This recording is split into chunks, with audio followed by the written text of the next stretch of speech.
Ya Allah, ya Allah. Kamu berbicara fauq sahih.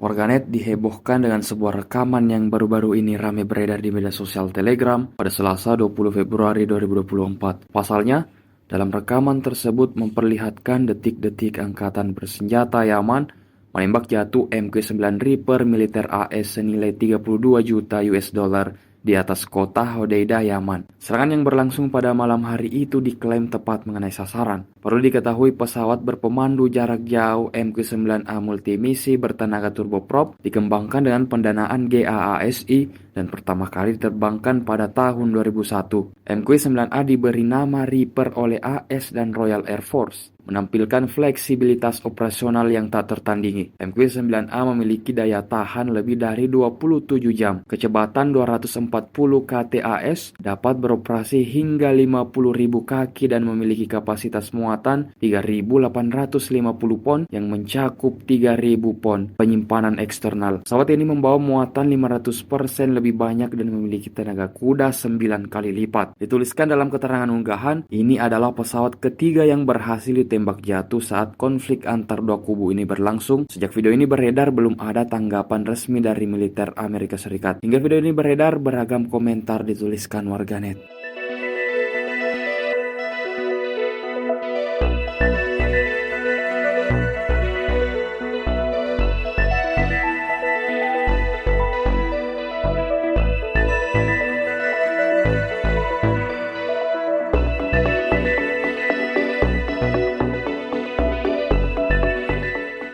Download Tribun X sekarang, menghadirkan lokal menjadi Indonesia.